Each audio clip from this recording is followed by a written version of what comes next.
Most of us are now familiar with the idea that we are much more than our physical bodies. In fact, Kabbalah has long taught that each and every one of us is a complex system of interacting energy dynamics which are always in motion, depending much on the quality, of course, of our internal states and relationships to our external environments. The Kabbalists metaphorically have called these forces at work the tree of life. On this tree matrix is a dynamic networking system that has many branches, which are invisible organizing patterns that guide and determine the quality of our lives. Here we can see the matrix as it's symbolically associated with various points on the body. On this particular image, the man is standing. But for the sake of our study, let's have him sitting. Shalom everybody and welcome back. My name is Michael and this is Old Soul Torah, my YouTube channel here to impart wisdom and Jewish spirituality to anyone who might be able to benefit from it. Today we're going to be continuing in our series of uncovering the secrets of Genesis. Our focus will be on the tree of life, using it as a system of healing and personal empowerment and transformation, and using this special model. It's a Kabbalistic model called a tree that is made up of 10 divine attributes. So when Genesis says, let us make man in our image, that our and that us are the 10 attributes on the tree of life. And collectively, they combine to form man. Unless we understand what these attributes are and how they function, or the lack of function in our lives, will result in a great way in whether our ride through life is a smooth or bumpy, whether we're going through a lot of personal struggle, or whether we're using the tensions and challenges of everyday life to become stronger, clearer, more bold, more confident, and effective. So what we're going to be doing in today's study is looking at the tree not with its history of where it came from, the theoretical background of how it works, although all of that is quite fascinating. What I want to do is present to you something that is lacking on YouTube and the internet, and is how to use this tree as a tool, how to use it as a personal assessment tool to better understand both your strong and weak points to your overall being. All 10 sefirot will be covered. The opportunity will be given to assess yourself at the end of each sephira unit by simply filling out this chart, evaluating yourself, and if necessary, pause the video to take any notes. Keter means crown. It is the top of the head. And Keter is the portal by which I have direct access with light of the Creator. And it is through this portal that the light enters into the body. It infuses all the different facets of my being.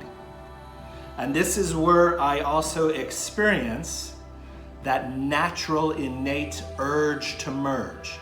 There's a part of us that wants to merge and belong to something higher in our life. We want familiarity with it. So here it's not enough to know there's a God. It's not enough to make God an intellectual process, but rather to commune with and have direct experience. And this is a place of opening, that light of God can come and guide and direct and infuse and heal and restore all the other facets of my being. So this is where my ultimate faith center is. This is where my surrendering takes place.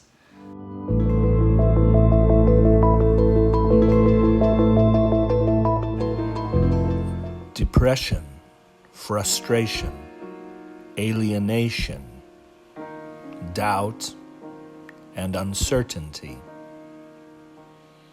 The feeling of having to do things alone in life. Feeling self-defeated by the non-fixable realities of life.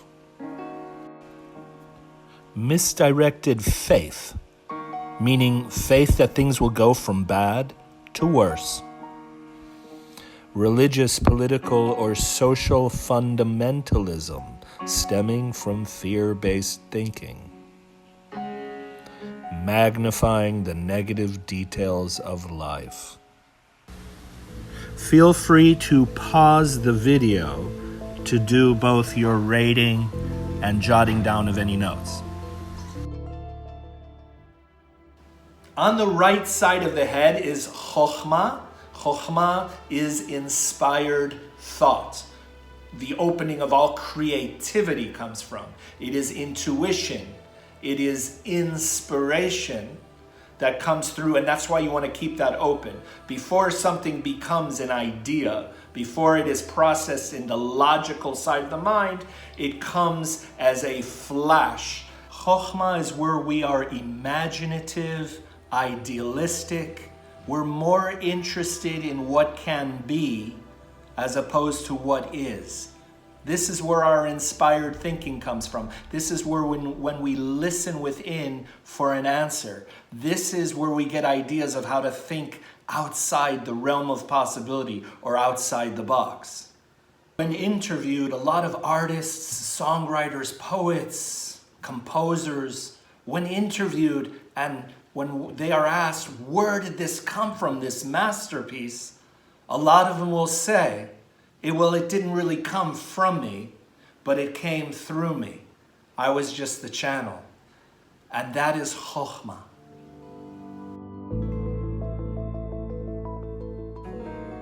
Due to life's demands, rigid schedules, and time constraints, we lose touch with our creative and intuitive nature.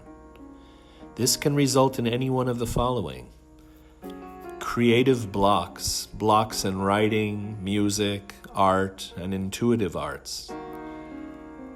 It can result in an overly intellectual approach to everything. The inability to go with the flow, overanalyzing.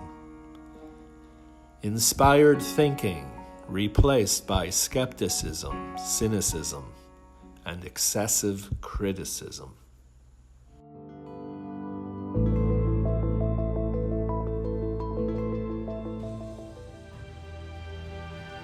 Next, we have Binah on the left side of the brain, and that is in charge of analytical thought, logical thinking, and reason. The Hebrew word Binah is related to three different words. Livnot, which means to build upon, to develop. The word bain means to differentiate. And then finally, Binah is also related to the word lehavin, which means to understand, to get it. And this all happens on the logical, rational side of the mind. It's logical reasoning, not to be confused with emotional reasoning. In our day and age, for some strange reason, society frowns upon being judgmental, okay? But here in Binah, this is right judgment. This is necessary differentiation. This is positive discernment. This is sound reasoning. This is logic. This is necessary, absolutely, to navigate through life successfully. Binah is the ability to be objective, realistic, practical, and decisive. Binah values order and systematic steps in developing a solution to a problem.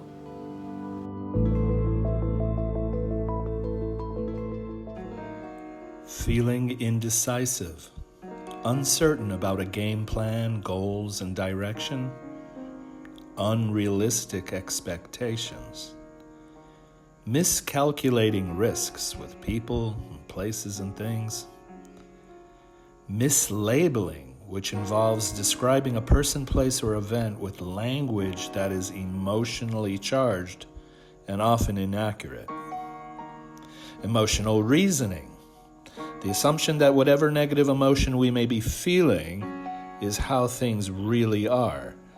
Since that is what I'm feeling, it must be true.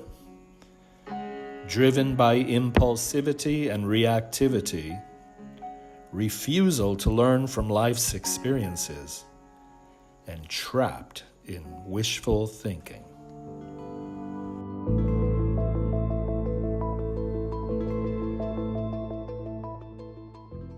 What I find fascinating about this tree and understanding what the different sefirot are in charge of is it presents ideas that we've known for thousands of years that has only been recently confirmed by modern science. When I say recently, I'm just talking about the last century or so. Only in the last century have we associated the right-hand side of the brain with creativity and intuition, and the left-hand side of the brain with more analysis and reason and logic. Whereas the Hebrews, the Israelites, we Jews have had this in our tradition for thousands of years. Chesed, loving kindness. It is to be found on the right-hand side, sometimes with the right arm, because the right arm is forgiving. And that's what chesed, or loving kindness, is all about. It's going beyond myself. I go beyond myself to relate to others, to connect with others. Because when I give of myself and share of myself with others, that expression of love gives my life meaning and purpose. So any kind of act of loving kindness to others is represented by chesed. It's the ability, the capacity to love beyond yourself and to freely share and express with other human beings to make life relevant.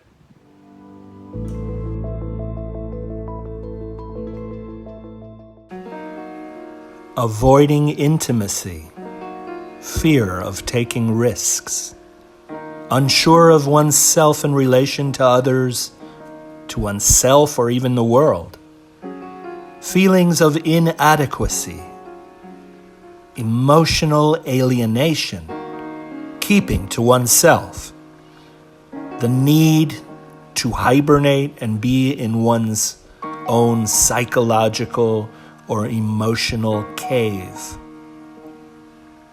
When you do give, it is conditional, expecting others to change for you as a condition to your giving. Fear of disapproval or rejection. And worst of all, fear of love.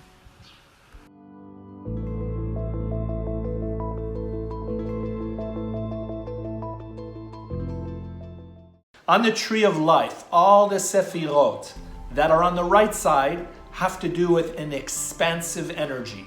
The energy whose nature is to expand and stretch beyond itself. On the left side would be its opposite, all the energy that is contracting and developing into some kind of form, solid form. So we're not supposed to walk around this world just hugging trees, hugging people, and loving everybody, because we know that the world is not that kind of place. So Gevurah on the left side is the ability to withhold emotion, to control oneself, to say yes to the right things, but equally to say no to the undeserving things or the people or situations or environments that deplete our energy, that drain us, that are toxic, that are dangerous. So the ability to say no and practice self-restraint is Gevurah. Gevurah in English means strength, but it also has to do with judgment, and right judgment. It also has to do with positive discretion and knowing what to say no to. And why is it called strength? Because it takes greater strength to leave behind a situation, to detach from a situation that is toxic, than it is to just engage in it. The more one practices this kind of discipline, emotional discipline, and practice self-restraint, the more one grows in strength. The Hebrew word Gevurah is related to the Hebrew word Gibor, which means warrior. So let us continue to develop ourselves as spiritual warriors, but that would also mean that taking care of the heart and the feelings and not having to develop a codependent relationship with our world and with other people as necessarily a divine act, as a godly or holy act. Sometimes it's just as godly to say no.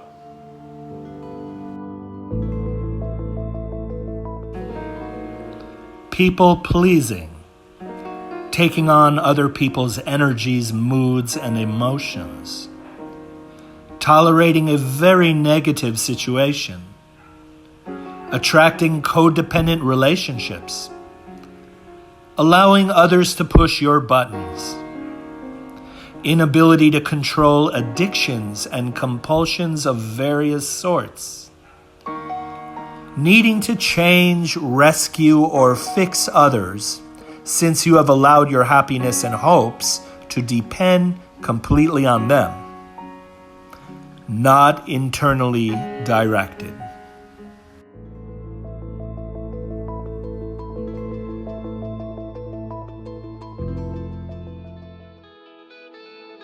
We arrive at the heart center called Tiferet. Tiferet is always accompanied with a heartful smile, a tearful eye, and a forgiving heart. It is pure love where the upper and lower within you are united, as well as the right and the left. There's only peace and beauty in this place. How do we know we have arrived in our heart? Well, there's no conversations going on in the heart. All that chatter is gone. There's only a non-verbal experience of peace. Our mind and body can finally rest in this place of unconditional peace. It is here that we find our innermost serenity. It is at Tiferet that we experience we're being cared for by the universe. And as a result, our ability to reach out to others from a radiating and stable center increases.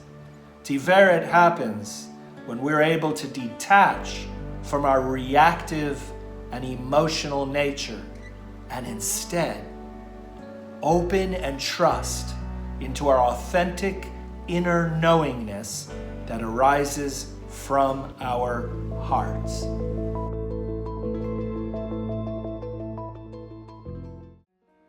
The belief that no one is reliable, nor could the universe be trusted.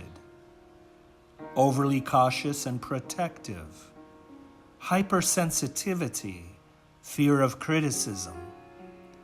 Carrying feelings of rejection or hurt. Issues with forgiveness, grief. Confusing neediness with love. Not letting love in. Frozen feelings, emotions on hold. Emotionally withdrawn and unavailable. Living in blame or shame. Bitterness, self-centeredness. Detached objectivity, constant feeling of being on the outside looking in.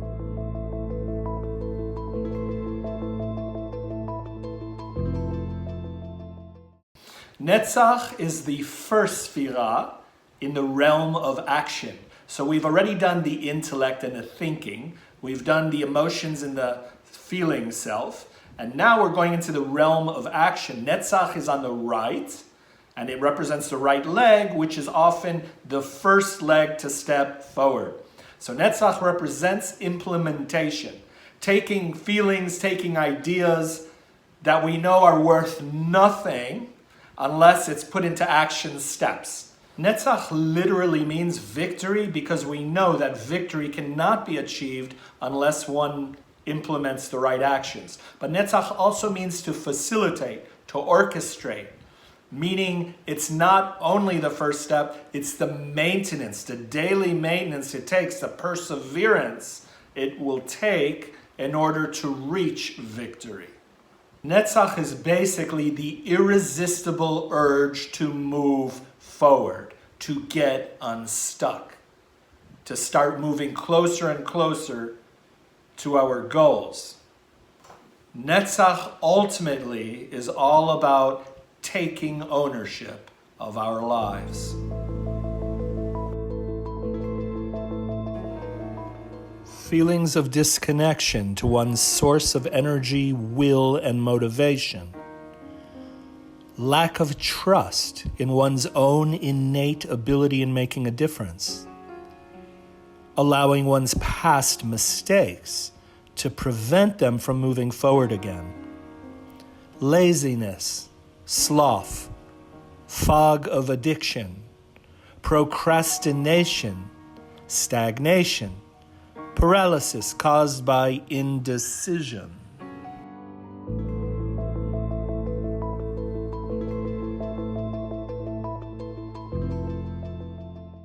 If Netzach on the right represents the time it requires to make things happen, then Hod on the left represents the time we take to acknowledge and give thanks for what we have made happen.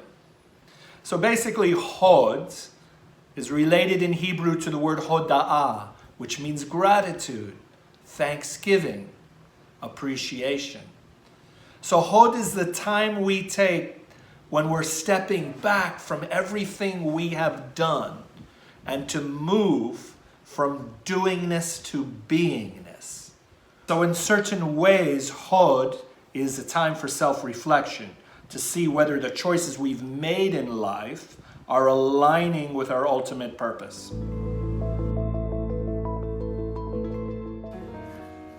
Waves of anxiety, accumulating stress, inability to relax, unwind, and renew. Being overly controlling, inability to detach from process. Reoccurring power plays that escalate into conflict. Impatience, getting snappy. Inability to delegate. Workaholic schedules as an excuse to avoid deep connection with others. Unwillingness to change destructive behaviors or impulsive decision-making until one hits a wall or a bottom. Most comfortable living on the edge.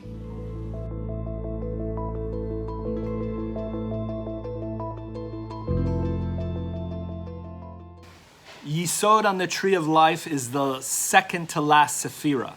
That means it is the funnel by which all the other sefirot must go through before it enters the realm of tangible reality, or the physical world, or in Kabbalistic terminology, the realm of Malkhut. Okay, the realm of Malkhut is our everyday tangible reality around us, but Yesod is the birthing canal by which things are birthed. Okay, and that is why on the human body it represents the genital center, because literally it is what you birth into the realm of everyday reality around us. So really, what does it represent? It represents several things. First, it represents your power. Okay, why do I say power? Because if it's on the human body, it represents procreation. It represents what you are creating. You are created in the image of God, in the image of Elohim. That means you are a partner with God. You have the power to procreate, not just in bringing down human souls, as in sexuality and what procreation leads to, but what you're creating in general. Okay? So power is how you create. Power is how you get things done in the world. And you will be tested in how you use this power. So power could be sexuality. Power could be wealth. Power could be status, could be social status, it could even be religious status. What you do with your role, with your power, with your gifts and your talents is Yesod. Okay, now it's not only about the choices you make of how you use power that you will ultimately be tested with. It's not only about how you use it, but how you allow it to use you. How do you allow fame to use you? Sexuality, beauty, whatever skills or talents. you have. It is a given power. It is granted. But how is it using you, and how are you using it? There's two things you can do with anything in this world. It could be intended to make God's name greater in the world through making this world more infused with kedusha, with holiness, with oneness. Or are you further going to fragment the world by abusing your power? By using your power to step on people who are weaker or more vulnerable than you. So, again, the genital area on the body in Judaism is one of the most sacred spots on the body, right? That's why the Jewish male has his circumcision, his sign of the covenant with eternity is on the genital area, and this is the same area on a woman that she is given the power of creation to literally download a human soul. Okay? As we know, sexuality could be very, very, very holy, but it could also corrupt somebody. It is a power. How you use it is important. And we're not just minimizing to sexual power, but any power in general. Okay? So when you look at Yesod on the tree, it's asking you, how are you using your power, your will, your motivation, your force, your energy, your focus, your attention, and your approach? Are you looking at the world through the right lenses? Do you have the right intentions? And that is Yesod.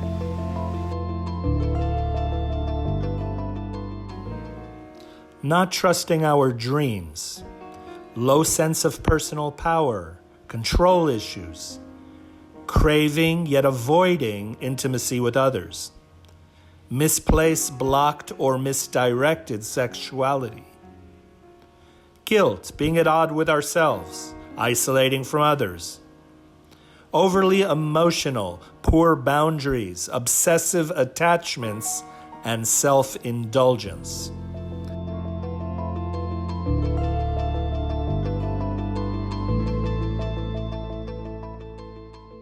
Malkhut is the last sefirot, the final one on the tree of life. It's all the way on the bottom. When you're standing, it is on the bottom of the feet. When you are sitting, it is at the base of the spine, the lowest part of your body that's connected or touching the earth. What it represents is feeling grounded. What does it mean to feel grounded? Whether you feel safe in this world or not, whether you feel you have this stability. So Malkhut is the realm of manifestation. It is the physical world. It is the everyday reality that we live in.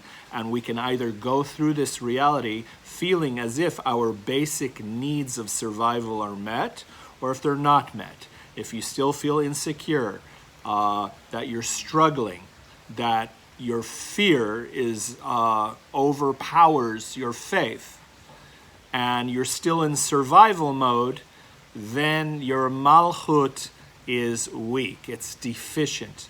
You need to strengthen your ability to have emunah, to have faith, to trust, to have your basic needs met, but also ultimately, Malkhut is whether you feel accomplished in this world, whether you feel significant in this world, whether you're fulfilling the purpose of the Creator, which the Kabbalah ultimately tells us the Keter, the first sefirot, the one that connects with the all that is, the transcendent, is looking to dwell within Malkhut.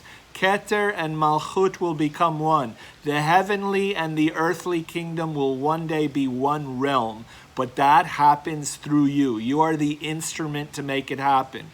But of course, you need your basic physical needs met first and foremost, followed by becoming a vessel of His light and His will and His manifestation here on earth.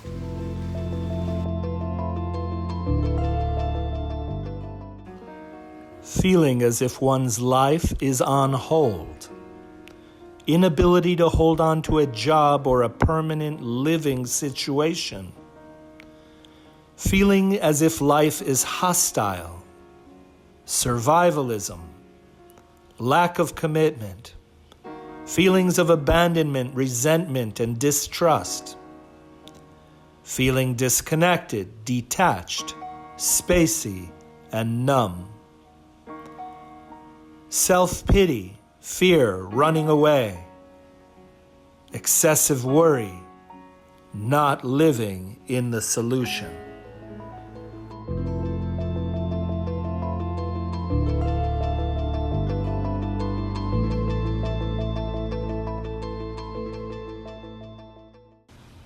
In the Torah it is written, "Out of the ground the Lord God caused to grow every tree that is pleasing to the sight and good for food. The tree of life also in the midst of the garden." Why does the Torah emphasize that the tree of life was in the midst of the garden?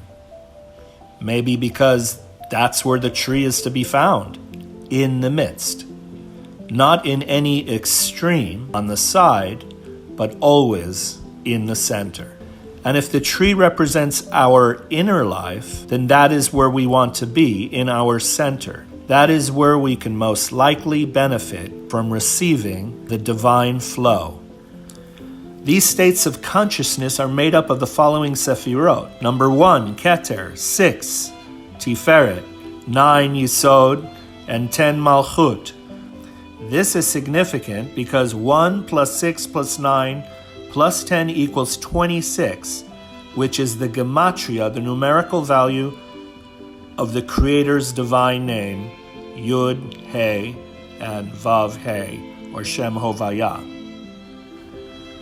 The significance of this is that only when all of our middle column energy centers are open on the tree, we can truly fulfill the intention of Yud, He, Vav, He, the Creator, which is to spiritually transform our physical world into a pardes, or a paradise, of Shefa Elyon, divine abundance.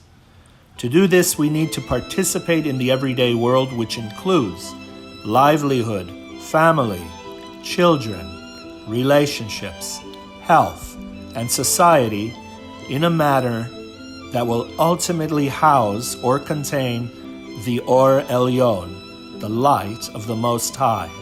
In other words, to live a mindful, spiritual, God-centered lifestyle and orientation. This can only be done when we participate in the world correctly. Since God's light manifests itself through us, the extent by which His light is manifested through us will largely be determined by our healthy, energetic circuitry on the tree of life. Do not miss out on the content that we're going to have available to you in coming days and weeks and months. In the meantime, may Hashem bless us all with the gift of shalom, of peace, of shalva, tranquility, of hatzlacha, success in everything that we do. And it should all be done for spiritual motives and intentions, that the oneness of His reality and His presence and His light shall pervade this entire world. This entire world should absorb the goodness of His light and His presence.